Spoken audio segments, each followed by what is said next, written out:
Good afternoon, everyone, and a very warm welcome to Emma's Hip Hop and R&B Managers Meetup number 1. Lovely to see so many of you here.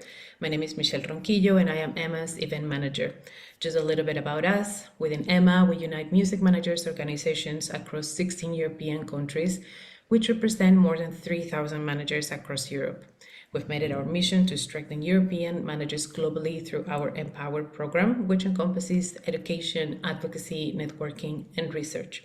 Empower is a project co-founded by the European Union. If you want to know more about us, or if you want to stay up to date with the upcoming events, make sure to visit our website, follow us on social media, join our WhatsApp group dedicated to hip hop and R&B as well. Sign up to our newsletter. I will put the links in the chat in a little bit. Within the chat, there will be also a general manager's contact list where you can leave your contact details if you want to be contacted, and also find the details of other managers. And also at the end of the session, when you log off Zoom, automatically a super brief survey will pop up. Please take a moment to fill it out. It takes 2 minutes because your feedback really helps us massively to improve our upcoming events. Today, we have a panel of powerhouses, and the session will be moderated by manager and member of the Emma Hip Hop R&B Steering Committee, Denise Amori. I'm going to share the agenda of today. Let me know if you can see it. Can you see the agenda? Yes. So, thank you. So, Denise will introduce our lovely guests, and the last 20 minutes of this session there will be open for networking breakout rooms. I will let you know when this is happening in case you don't want to stay, you can't stay, or if you are an artist, this is networking breakout rooms exclusively for music managers. But of course, you're welcome to stay for the rest of the session. And yeah, without further ado, today we have a lot to cover, so I'm gonna pass the room to Denise. Denise, over to you.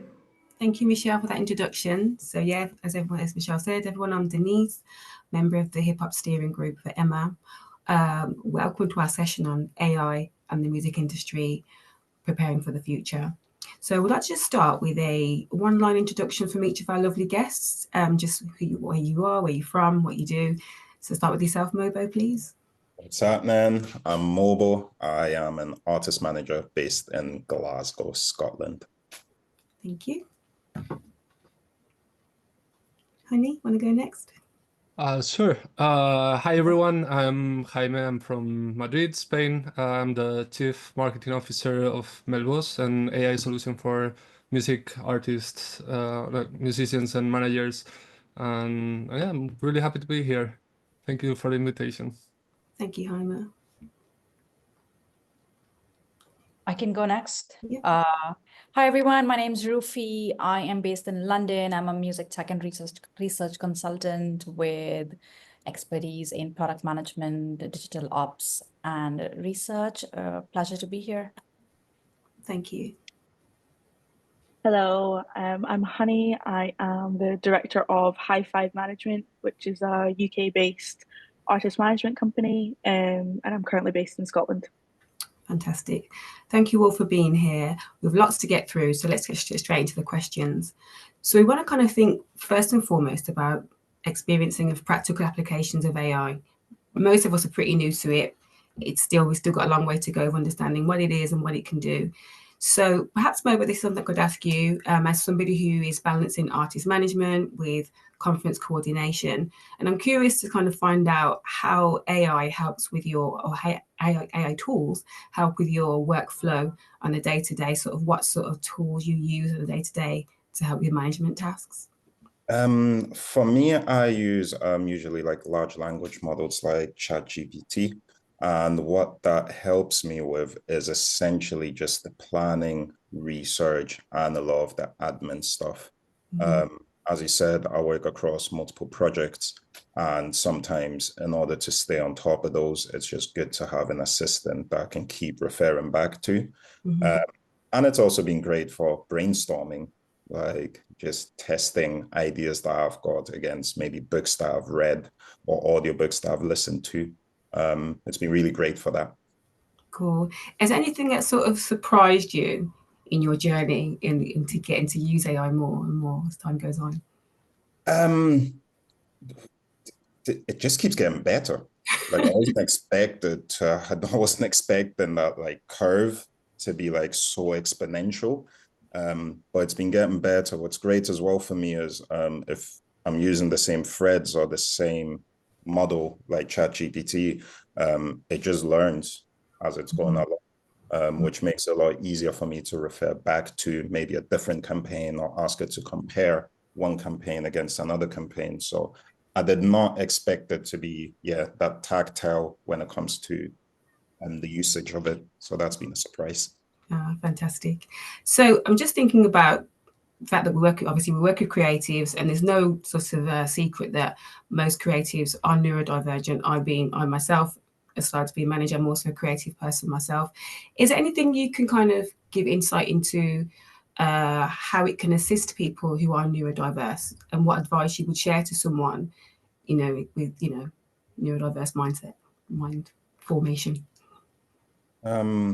For myself, where it's really been helping is like my brain is always operating at 100 miles an hour, and just having somewhere where I can just dump all of that information into and then just go back to it and help it structure me a little bit so that I can communicate with more neurotypical people in an easy way. That's been great. I used to think that I'm super scatty, but it just turns out that I just process information a little bit different than others. So it's been good in regards to leveling that. You're brilliant, and sort of bridging gaps as well, I'd imagine. It's been really helpful. Thanks, Mobo. So just moving our questions along a little bit now. So I really wanted to hear from Honey. So just thinking about creative applications again, and just exploring how AI sort of can help with resource constraints, as well as opening maybe new creative doors and avenues. And so I'm really interested in how your artist used AI to bring his uncle's demo back to life. And I did have a little sneak peek and have a little listen to sort of the story around it. So if you could tell us a little bit about that journey, what that process was like, and then maybe how sort of these tools have helped maybe save money or whatever that may look like for you as in your position. Yeah, totally. So basically, Leif Caulfield, the artist that I manage, he's a pop artist based in Scotland, and producer. And what happened was his uncle used to be in a band called the JSD Band that actually toured with David Bowie. And his uncle created this demo of a track that had gone pretty much unheard for about 30 years. And then unfortunately, his great uncle was diagnosed with terminal cancer. And Leif had just heard the track and wanted to collaborate on him with it. And he sent him over the track. He was like, "Oh my God, this song is amazing. This needs to be out in the world. I love it so much." But unfortunately, his uncle passed away very quickly and before they could collaborate on it. So he wanted to continue the plan of what it was they were going to do together. And around about this time, the Beatles actually released their track where they had used AI to create the track essentially. So Leif was like, "Yes, I'm going to do this, and I'm going to put it out in honor of my late great uncle." So he used a piece of software called, I think it's called Lalal AI, sorry, where he essentially stripped out the instrumental from the vocals, which meant that he could then rebuild the track from the ground up and then create a full track, not just a demo. And you can still hear his uncle's vocals sitting really low in the mix as well. So it ended up being like quite a nice story and just something like a really just nice way of using it as a tool in your belt, not necessarily like it's not taking over the production process. It's sort of just adapting to modern ways, essentially. That's lovely to hear. So go on. Yeah. Sorry. Yeah, no, that's basically it. Fantastic. Now, were there any particular challenges that you sort of experienced along that process that you want to share with us? I guess it was mainly Leif that was dealing with it. I wasn't involved in the sort of AI process of it, but yeah, he found it pretty cool to be able to find this software that just meant that it sort of sped it up. He didn't have to completely remake the whole track, and he could still keep like his uncle as part of it almost. So yeah, that was the main nuts and bolts of it. No, thank you for sharing that. Fantastic. I'm just thinking about the fact that some of us, obviously I said earlier, we were quite new to AI, and some of us maybe view it with a little bit of skepticism. I'm just interested to hear, I mean, from yourself, Honey, and anybody else that want to jump in, sort of, you know, we're talking about AI handling so many different tasks now. What sort of, so how would these sorts of tasks be managed before the, you know, before this AI sort of insertion? What sort of things would you share with us on that front? Well, I did a Creative Scotland application before ChatGPT. It's like saying BC now, which was hefty. It's like a 46-page application. And oh my goodness, if I could have had ChatGPT to do that, that would have saved me probably 8 weeks of my life. And to be honest, now actually this week, I used ChatGPT to help me do a funding application, and it's been successful. So obviously you still have to have the human input of like, you know what's happening in your life, and you can lay it out all in bullet points, but actually like formatting it into a sort of business plan, like with ChatGPT, you can just do that like so quickly. And it's not going to do the whole thing for you, but it does speed up the process. So that's something where I've found it like just so amazing. Brilliant. I'd love to jump on that quickly as well. So I do a lot of writing work. I write research reports. I've written for publications like Billboard. So there's a lot of writing work involved. And I've been doing that for many years. Before, my reports would take me like a whole month or even more to like do the research.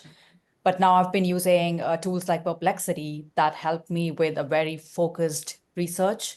It's like a refined way of Google search. If I give it a brief, it'll pick exactly what I should be reading instead of giving me some random or sponsored articles to read. And that has been such like a God's gift in my research process. I end up saving so much time. It's incredible. And also in a similar fashion, like how Honey is saying that she's been using ChatGPT. You can write bios and press releases for managers, especially using these tools. Obviously, there's a lot of human touch and intuition that goes into play, but you can really use these tools to help you with the writing stuff, and they are really good at it. Of course, I can talk a lot more about prompting and how to make sure that the prompting is good. And you need to make sure that you check everything that comes out and not trust it blindly. But yeah, in terms of having you can have a head start, I would say. One other thing that piece of software that I found particularly useful is Canva. I use Canva Pro, and obviously if you've got an artist, you've probably got a one sheet that you send out. So I made mine on Canva, but just recently, I think about 6 months ago, it got like a complete revamp with AI integrated, which has just been like an absolute game changer. You can use the AI write feature tool, so it can, make it more professional, the tone, or it can correct the spelling. And then also it's got so many plugins that you can add in now for visualizations, for upgrading imagery. So if it's a bit grainy, you can upgrade the imagery to be like a lot higher quality, that's pretty a money-saving tool for artists as well. Something that I found really useful recently is from my one sheet, which has got all my artist links, separated into like PR, upcoming shows, things like that. You can now click a button that turns it into a presentation, which just is fantastic. Like that's just saved me so much work. You obviously then have to go through it, but it's that initial of I didn't have to, set up the presentation. I didn't have to choose the way it looks. Like it's all just done with a button. And please check beautiful.ai as well for making incredible, pretty presentations. Yeah, beautiful.ai. Okay, I will. Fantastic. Thank you for sharing those really key practical examples.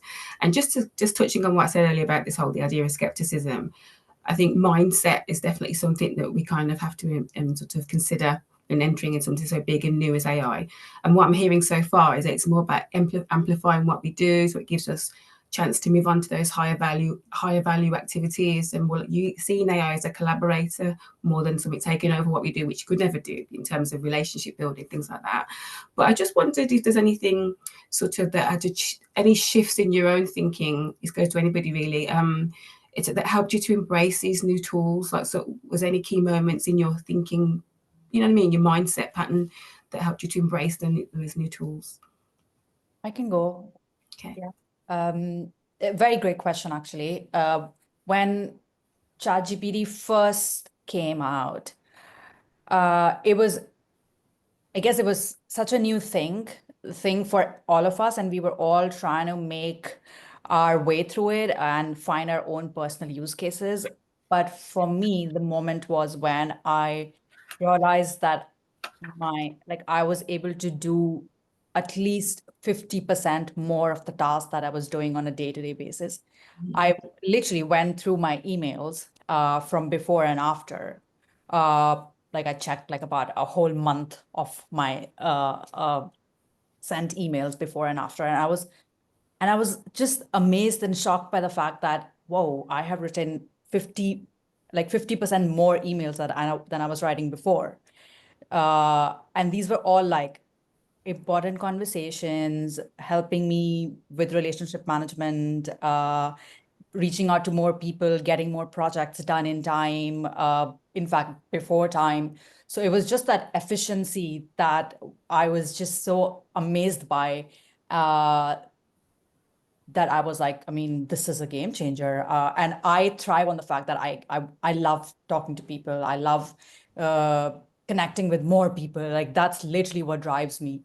And because of tools like ChatGPT and even Claude, which is somehow gaining more of my love than ChatGPT, recent love affair.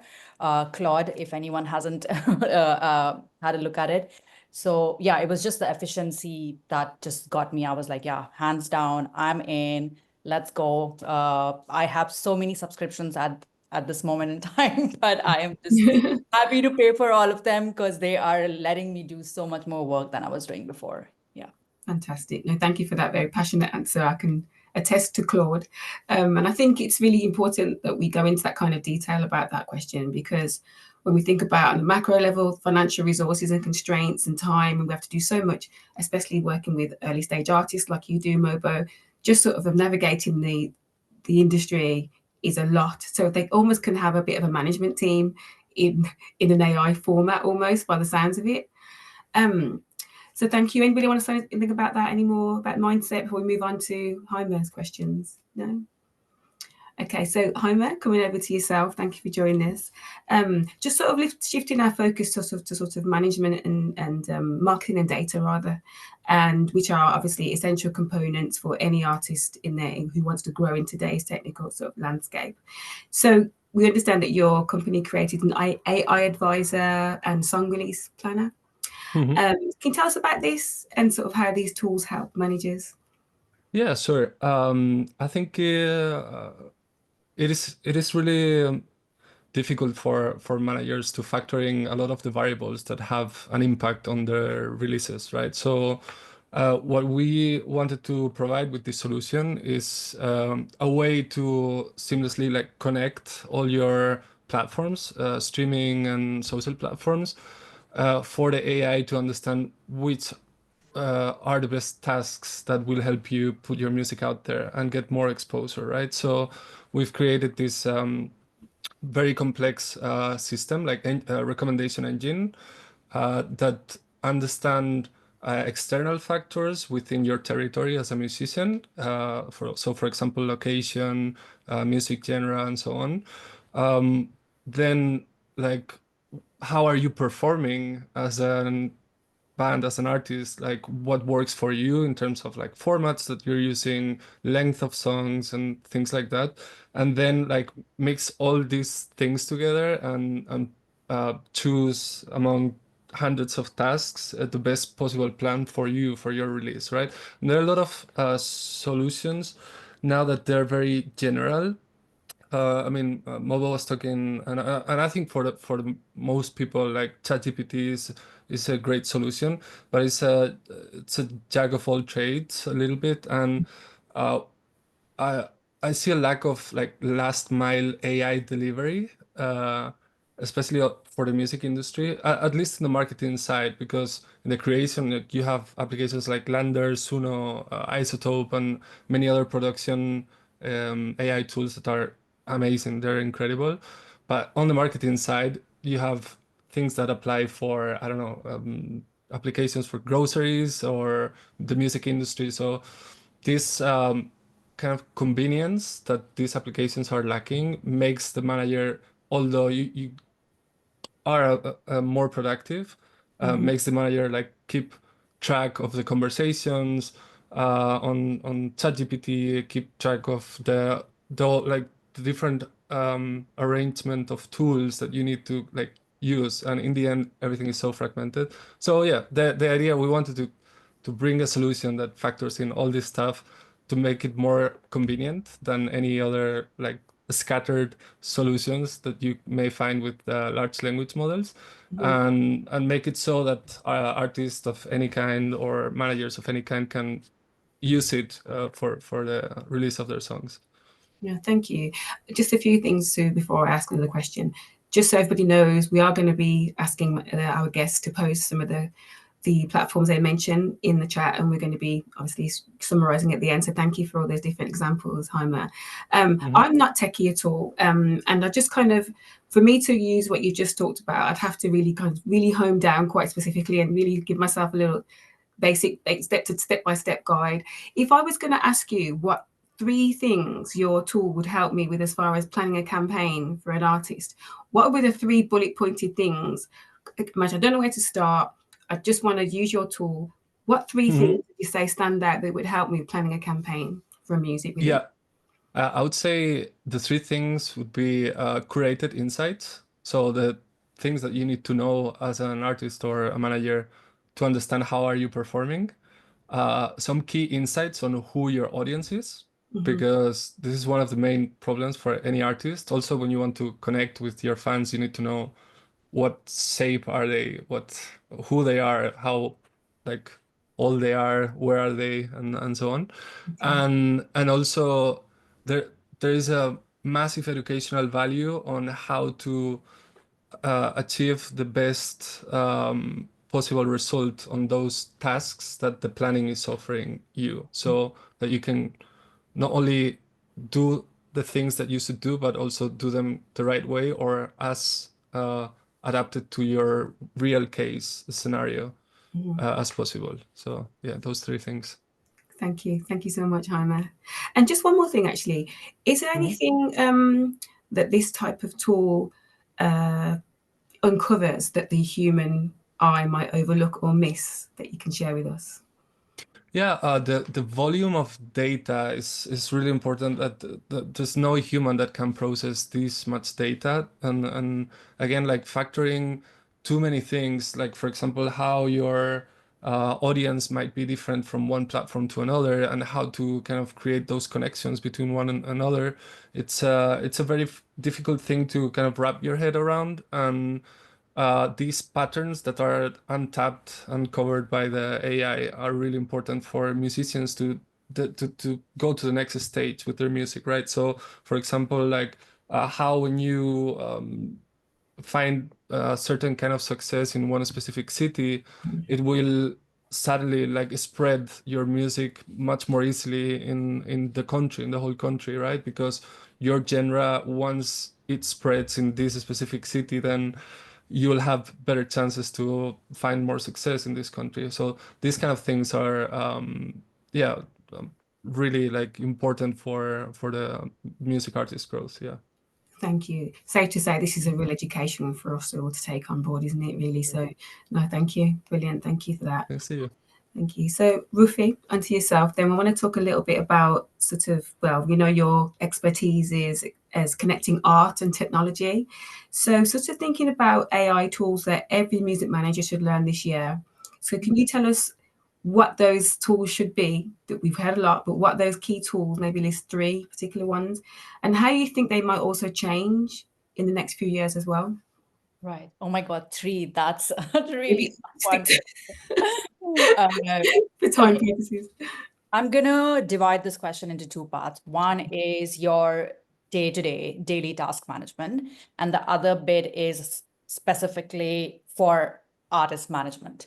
So for day-to-day, I would say definitely get on a subscription for Claude or ChatGPT, just because it's really helpful for brainstorming, writing emails, not doing the repetitive tasks, because you don't want to be spending your time on that, and rather you should be spending your time on making more strategic decisions.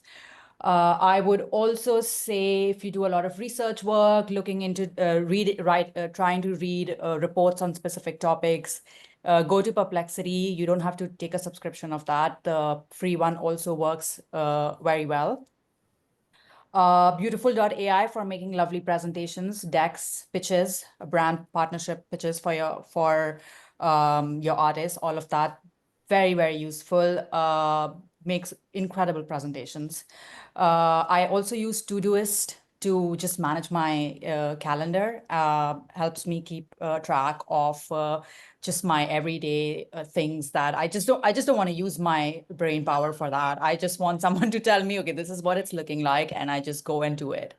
Again, just really efficient time management. That's what and leverage these tools because they exist.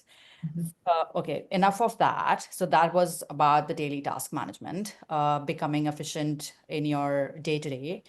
The other bit for artist management, I would say there are a lot of incredible tools that are available for post-production, which is if you don't have if you don't have enough budget to spend on a big studio, you can use tools like Lander and ROX for master channel for mixing and mastering. They give high quality audio output, so really, really useful tools.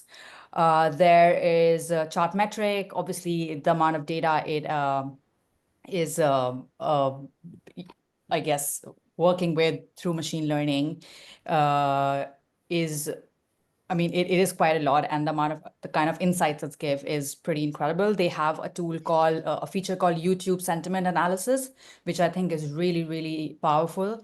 If you have put a video on YouTube and just want to see how the fans are reacting, I think it's fantastic. Unheard and Symphony OS, again, really good tools for marketing automation. They Unheard recently just released a tool called release cycles that sort of helps you from your initial planning to actually getting the promotions out. I think it's brilliant. And then BandLab. I guess BandLab is one place which has it has multiple suites of features from like creation to growing your music and then to earning some monies. BandLab has like a massive suite of tools. So yeah, I can go on about them. I myself have tracked 400 startups in last year, in 2024. Literally, I have a sheet of new companies. 400 I tracked. So I'm pretty sure there are too many more. But yeah, I think these I would say that are a few ones that I'm pretty yeah, just great for you to have the knowledge of and help your artists support. Because I think artist managers are it's that entity of the ecosystem that is completely involved in the creation as well as the consumption. So for managers to have understanding of both sides, I think it's you all are the one who can attest to these things from both angles of the music industry, that is creation and consumption. Absolutely. And I think your second question was about you also asked me something else. So I think I know the kind of answer to this, but kind of where you feel these tools are how they're going to change in the next few years. Yeah, I think everyone's been talking about fan engagement, and I think I don't like fans are becoming more and more empowered and powerful, and micro communities are going to just become really, really powerful. So these fan engagement tools like Feature.fm and Vault and all of these are these are your friends. You should really leverage on building these super fan communities for your artists. So I think, yeah, these tools will become more and more important to be used like in your day to day. And then like, I guess how the music is being discovered, that again, I guess we have been using Spotify algorithms for discovery for many years now, but I think they will become more and more contextualized, very, very specific to scenarios. Even though these algorithms are very much based on like the mean output, which is loved by an average person, but it's changing. Yeah. These micro communities are helping them shape and become more specific to specific context. So keep an eye out on that. And I think when Honey mentioned about the voice cloning, I think that is so that Beatles track was released with John Lennon's voice. And I think these voice cloning tools will become just more and more mainstream, I would say. Obviously we need to keep the ethical considerations in mind, but they'll just become more and more, just mainstream, and people will be okay to use them more. Yeah. Now that's a great segue into our next question, really, as far as the ethical considerations, which it's only right that we go into that sort of question in terms of how can managers deal with sort of biases when using AI for things like finding audiences or making creative decisions, or what sorts of things do we need to be aware of in general? Yeah. First and foremost, do not blindly trust the output. Always second check, always double check whatever comes out of it. So I'm going to share a book that I co-authored. It's called Prompt for Musicians, and there are 4 P's in that. The 4th P, which is the proficiency, I think is the most important, because the end decision should lie with you and not AI.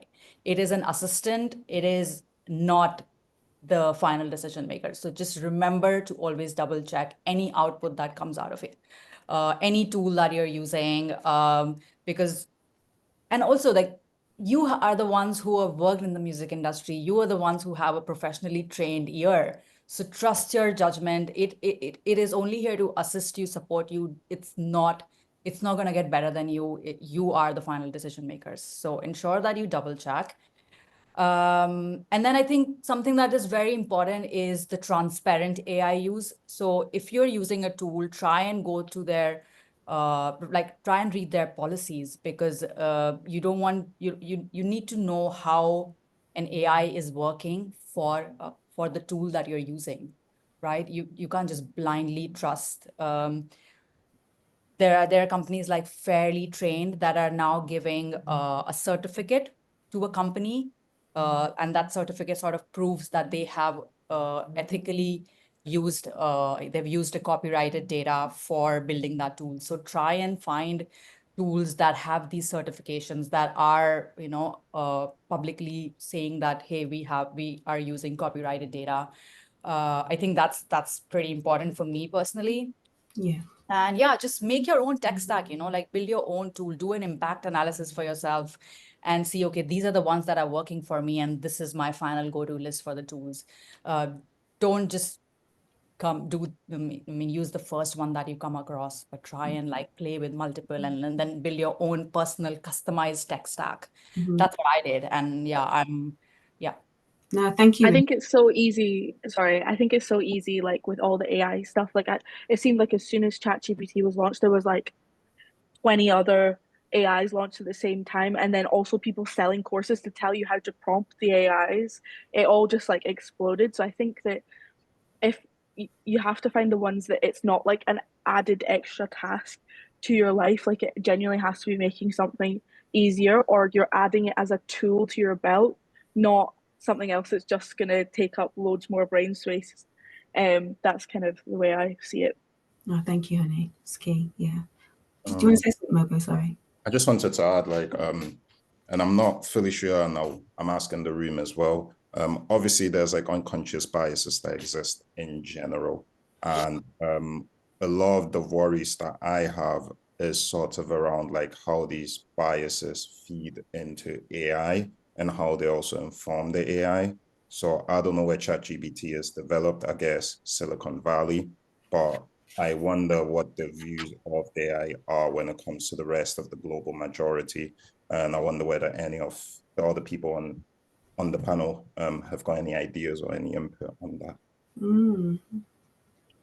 Yeah, that's a big, big concern.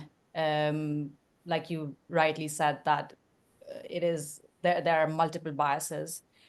And unfortunately, because it's been trained by humans and humans are biased, AI is also biased because of because of that fact.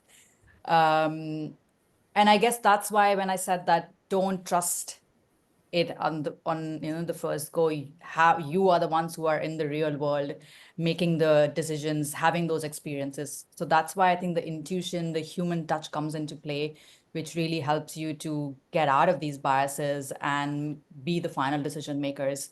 Because unfortunately, yeah, AI is not free of the biases because of us humans are full of Yeah. bias. Yeah. You can also, I'm I the mean, you could first. also train it to just like reply to you in a certain way. So you can train it to be biased if you wanted to. Like it's your robot. Do you know what I mean? The first bias, by the way, is positive reinforcement of the person using it, because these companies need feedback from users and they have to incentivize the user going back at it as many times as possible so that they can get more and more inputs and improve the model. So just so you know, it's always going to like take sides with you, but sometimes it's not the it's not the right way to approach one of the solutions that you need to find, so be careful with that. Yeah. No, thank you all. That's really, really important and insightful information, things we need to ask ourselves and practices we've got to put in place going forward when using these platforms. So I'm conscious of time. So just to wrap up now then, before we go to our breakout rooms. So if we can all I know we've had lots of sharing of different tools and things, but if we could also think about, to share our audience, one tool that we could all here start using that will make our job easier tomorrow, which one tool would you say? Use it tomorrow, think life's easier. Just in a very quick short sentence. Maybe I want to go first.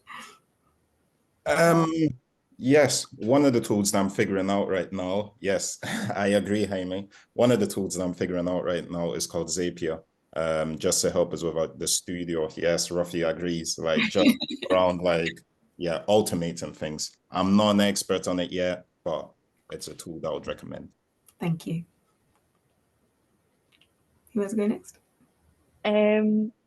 I would say I'm quite big on this whole like marketing and content creation and stuff.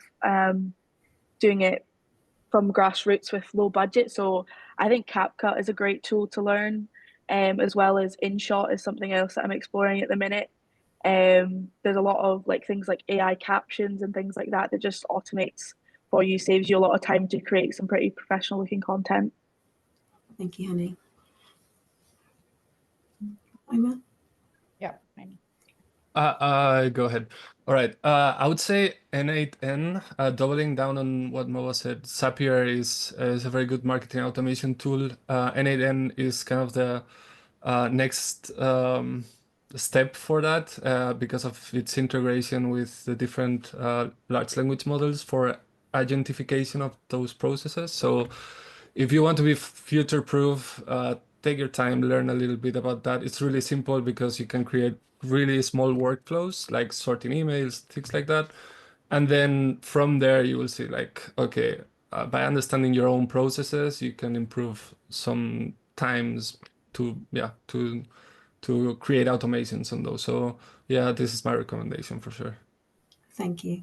Rufi? I do a lot of like product management work, and it's very like creating process flowcharts is a big part of my work. And Miro has become quite intelligent recently. I've been using Miro for many years, but finally they've introduced AI and it's a lot more intelligent than it used to be. So if you are into like building templates for chart, like flowcharts and mind mapping, all of that jazz, I think Miro is, yeah, new intelligent version of Miro is great. Yeah. Oh, thank you. Thank you all for your insights and information, experiences, tools, suggestions. Maybe was someone to say, did your hand go up there? I think someone is probably going to ask, I just seen it in the chat, but using AI in regards to figuring out like your touring routes has been honestly changing for me. Just being able to look at an artist, look at where they've toured, look at the venues they've toured, and just being able to source all of that information and just have it there for you to be able to make your decisions off of. Yeah. Fantastic. Make it our friend, basically, we say.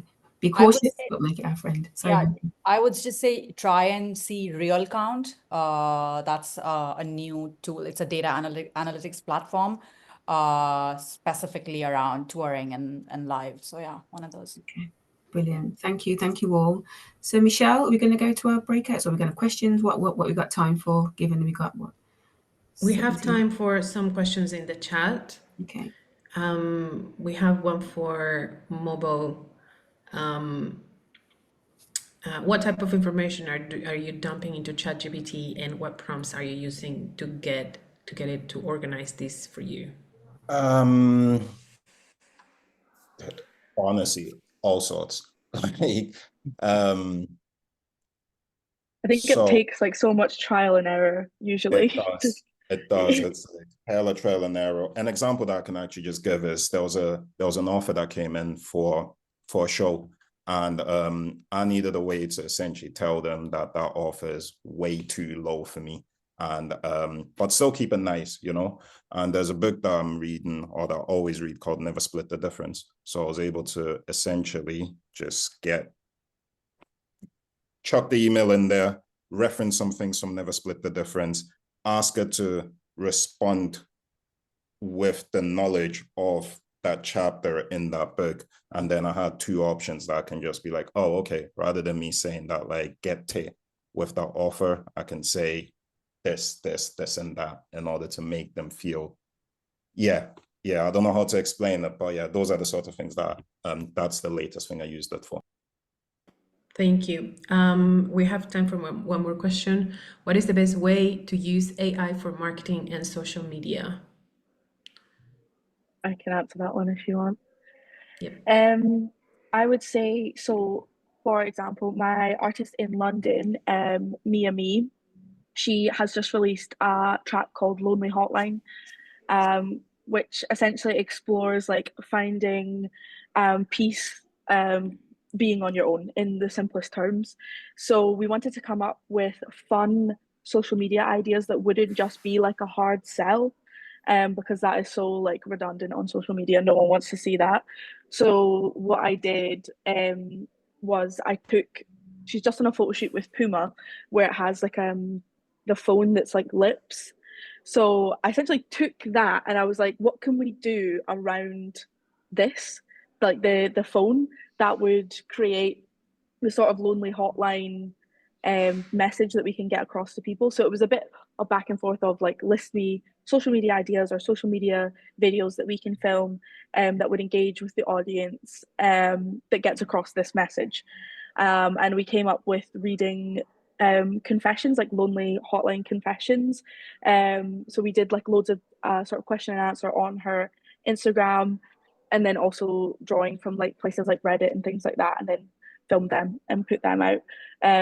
There's also a bit of software called Later, which is a good scheduling software if you find yourself getting overwhelmed by social media. If you're the type of person who wants to do like a photo shoot, a video shoot, get all the content done and just like schedule it out, that really helps like take the load off to have like that constant like content brain of like having to like get things out constantly. And also there's in-app scheduling on Instagram, which I find really helpful too. Thank you so much, and thank you to all of our guests for such an insightful conversation. I'm sure we can stay here for a couple more hours.